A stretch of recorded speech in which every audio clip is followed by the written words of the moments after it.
이달 초, 달 표면에서 특이한 현상이 발생했습니다. 이번에는 몇 시간 후에 발견된 것도 아니고 알고리즘으로 식별된 것도 아니며 후속 분석에서 복구된 것도 아니었습니다. 사건이 발생한 바로 그 순간에 목격되었습니다. 빠르게 움직이는 일시적인 현상을 감지하도록 설계된 자동지상 망원경으로 달의 어두운 부분을 실시간으로 관측하던 중 짧고 깨끗하며 분명한 섬광이 나타났습니다. 이 작은 디테일 하나가 모든 것을 바꿔놓습니다. 달빛 섬광은 항상 발생하지만 실시간으로 포착되는 경우는 거의 없습니다. 일반적으로는 몇 시간 분량의 녹화 영상을 처리하고 프레임을 비교한 후에야 섬광 발생 여부를 확인합니다. 하지만 이 경우에는 작업자가 화면을 보고 있는 순간 섬광이 나타났습니다.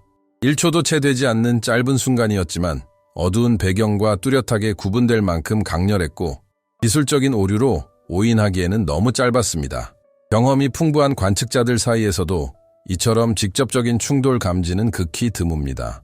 많은 사람들이 수십 년 동안 달을 관측하지만 충돌 장면을 직접 목격하는 경우는 거의 없습니다.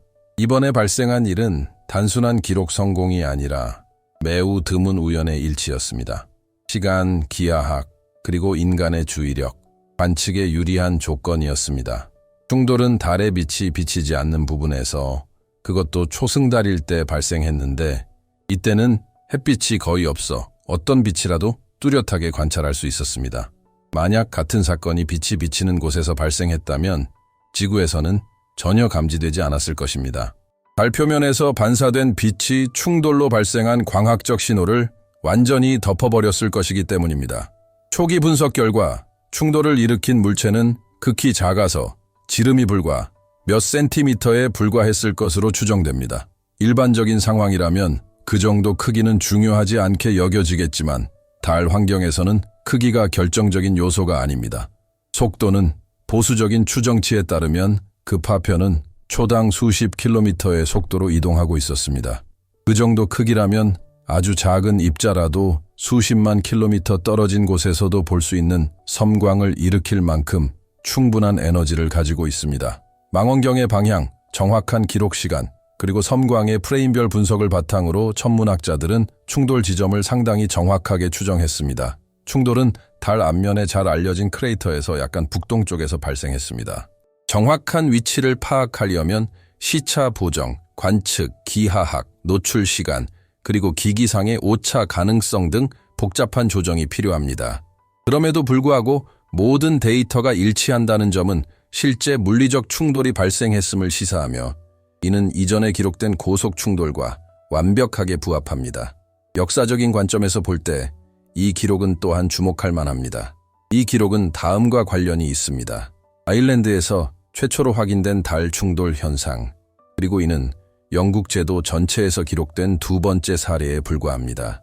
달의 가시 면적, 이러한 섬광의 극히 짧은 지속 시간, 그리고 이상적인 조건에 대한 의존성을 고려할 때 지구에서 이러한 현상을 포착할 가능성은 통계적으로 매우 낮습니다. 하지만 정말 중요한 것은 그 영향이 나타났다는 사실만이 아닙니다. 그 영향이 무엇을 드러내는가가 중요합니다. 달에는 대기가 없습니다. 따라서 물체가 표면에 충돌하기 전에 속도가 줄어들거나 조각나거나 타는 현상이 발생하지 않습니다. 달 표면에 부딪히는 각 파편은 충돌 당시의 순수한 물리적 현상, 즉 운동 에너지가 열과 빛으로 즉시 변환되는 과정을 그대로 보존합니다. 이러한 현상은 달 표면을 이해하는 데 있어 매우 중요한 단서를 제공합니다. 지구 단계를 가로지르는 지속적인 파편의 흐름, 이는 우리가 일반적으로 지구 대기와 상호작용할 때만 감지하는 흐름입니다. 관측된 섬광은 단순한 우연의 일치가 아니었습니다. 달이 지나가는 우주 영역이 특히 빠르고 에너지가 높은 입자들로 가득 찬 특정 천문학적 시기에 발생했습니다. 연구원들은 이러한 시간적 우연의 일치를 놓치지 않고 곧바로 이 파편의 기원에 대한 구체적인 가설을 세웠습니다. 그리고 바로 이 지점에서 이 사건은 단순히 흥미로운 기록에 그치지 않고 더 큰 의미를 지니게 된다. 만약 이 충격이 당시 활발했던 토성류와 실제로 연관되어 있다면 이는 단순히 고립된 사건이 아니라 끊임없이 움직이는 물질 흐름이 측정 가능한 규칙성을 가지고 달에 계속해서 충돌하고 있다는 직접적인 증거, 그리고 지금까지 우리는 이것을 수치화하기 시작했을 뿐입니다.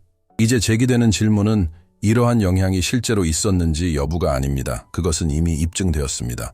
질문은 이 조각은 정확히 어디에서 나온 것인가요? 속도가 왜 그렇게 중요한 걸까요?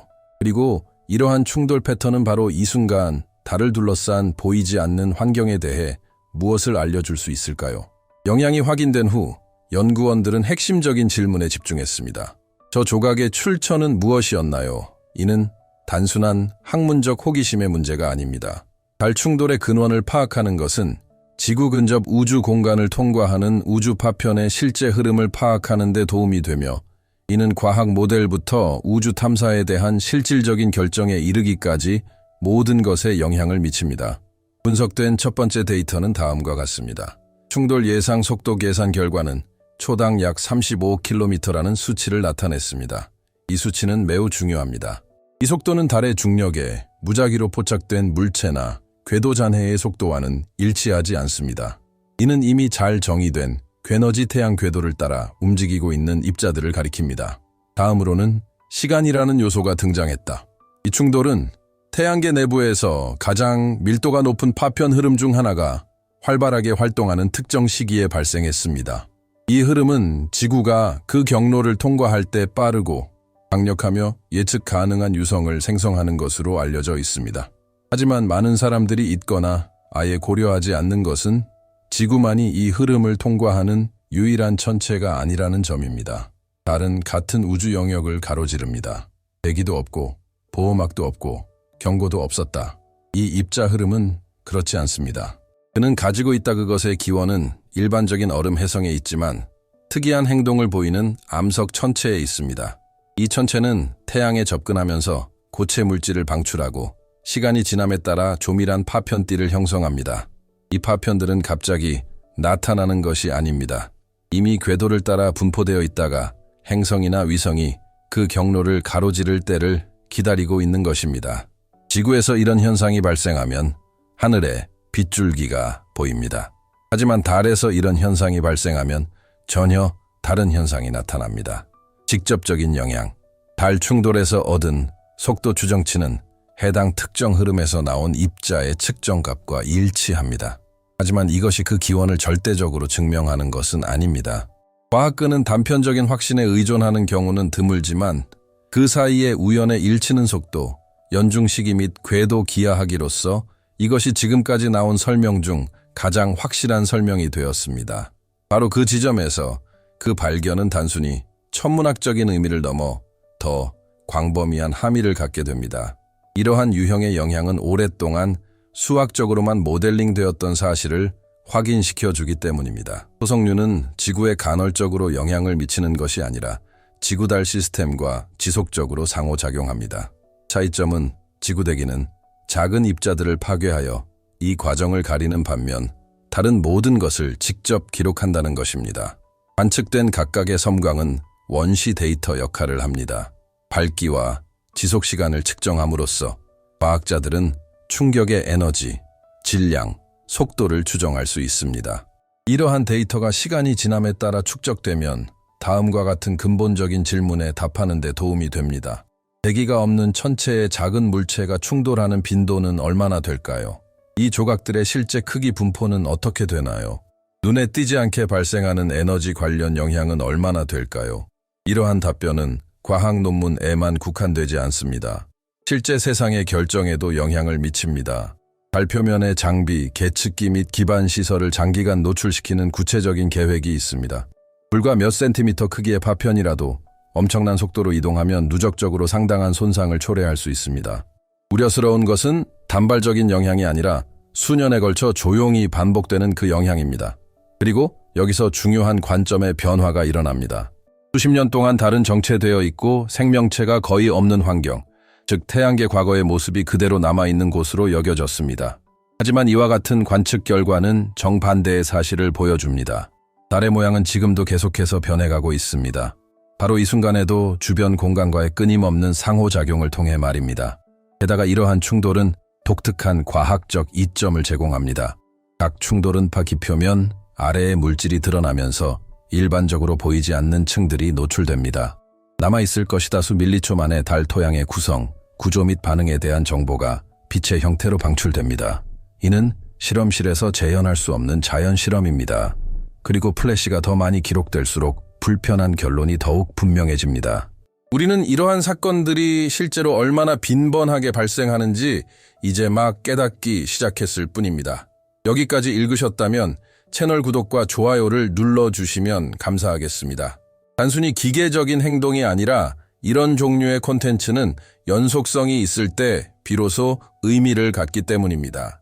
이러한 사건들은 단발적인 것이 아니며 앞으로의 관측은 우리를 둘러싼 우주 환경에 대해 더욱 심오한 질문들을 제기할 것입니다. 하지만 데이터가 시사하기 시작하는 마지막 한 가지 세부 사항이 있는데 이는 연구의 분위기를 바꾸어 놓습니다. 현재 모델들은 다음과 같은 점을 시사합니다. 달과의 소규모 충돌은 대부분 감지되지 않습니다. 지속적인 모니터링에도 불구하고 관측된 섬광은 거의 완벽한 조건과 일치했기 때문에 포착된 것입니다. 즉, 바로 이 순간 기록되지 않은 유사한 사건들이 수십 건 발생했을 수도 있습니다. 이 모든 것들이 조용히 달 표면의 진화에 기여하고 있습니다. 만약 이 사건이 드문 예외가 아니라 우리가 관측할 수 있었던 드문 순간일 뿐이라면 어떨까요? 달이 우리가 측정할 수 있는 것보다 훨씬 더 자주 충돌을 겪고 있다면 문제는 과거에 관한 것이 아니라 우리가 지금 간과하고 있는 것은 무엇일까요? 그리고 이것이 달 탐사와 우주 안보의 미래에 어떤 결과를 가져올 것인가? 충돌의 원인과 발생 가능성, 그리고 달 주변 환경에 대해 밝혀진 사실들을 분석한 후에도 가장 어렵고도 가장 회피적인 질문이 남아 있습니다. 우리가 이런 현상들을 단순한 천문학적 호기심으로만 취급하기로 선택하면 어떻게 될까요? 이러한 유형의 데이터를 무시한다고 해서 그것이 존재하지 않는다는 의미는 아닙니다. 단지 우리가 공간, 위험, 그리고 우리가 인정하고 싶어 하는 것보다 훨씬 더 활발한 시스템 속에서 우리의 위치를 이해하는 방식에 그 데이터를 통합하지 못한다는 것을 의미할 뿐입니다. 달은 우리가 가진 최고의 천연 탐지기입니다. 대기도 없고 간섭도 없고 필터도 없습니다. 그곳에서 일어나는 모든 일은 가공되지 않은 그대로 우리에게 전달됩니다. 각각의 충돌은 매일 지구 근처 우주를 가로지르는 것들을 충실하게 기록하고 있습니다. 이와 같은 섬광이 관측될 때 그것은 단지 하나의 사건을 보여주는 것이 아니라 보이지 않는 상호작용의 지속적인 흐름을 드러낸다. 문제는 우리의 주의력이 종종 선택적이라는 점입니다. 우리는 대형 소행성을 관측하고 극단적인 시나리오를 시뮬레이션하며 드물고 파괴적인 사건에 대한 모델을 만듭니다. 하지만 가장 불안한 데이터는 그 중간에 있습니다. 빈번한 작은 충격 관찰하기는 어렵지만 표면을 변형시키고 장비를 손상시키며 시간이 지남에 따라 전체 환경을 변화시킬 만큼 지속적으로 발생합니다. 과학적인 관점에서 볼 때 이는 이미 달을 바라보는 방식을 바꾸고 있습니다. 달은 더 이상 태양계 과거의 기록 보관소에 불과하지 않습니다. 달은 끊임없이 활동하는 천체이며 이제 지구 궤도를 가로지르는 파편들의 흐름에 반응하고 있습니다.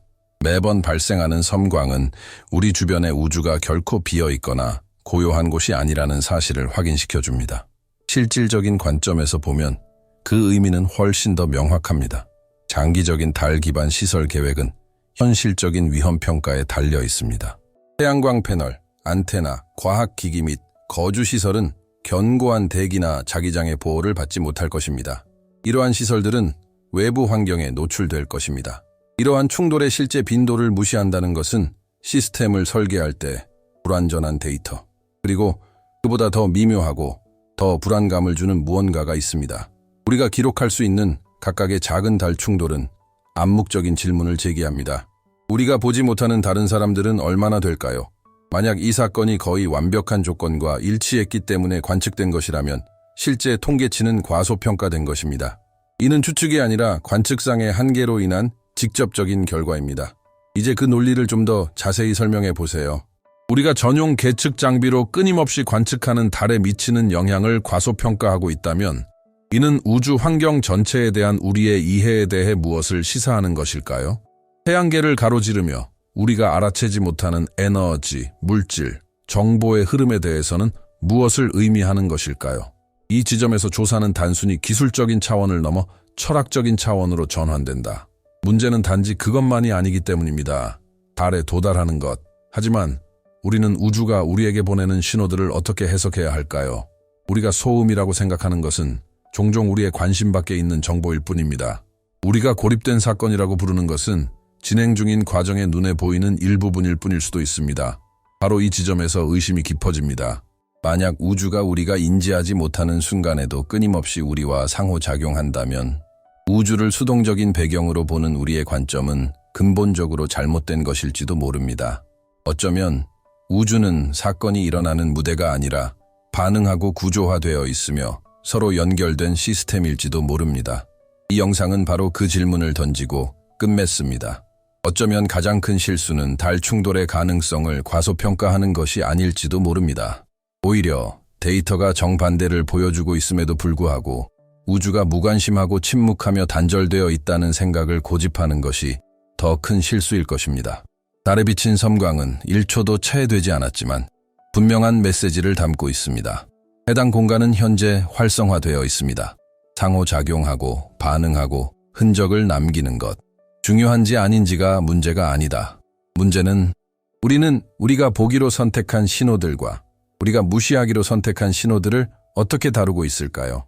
이러한 생각에 공감하신다면 채널 구독, 영상 좋아요, 그리고 댓글을 남겨주세요.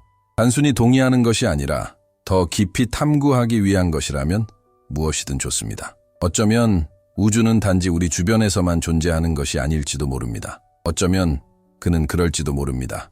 응답하다. 마지막 질문은 여러분께 맡기겠습니다. 달조차도 아무런 여과 없이 모든 충돌을 기록한다면 우리가 알아채지도 못하는 사이에 지금 또 무엇이 기록되고 있는 걸까요?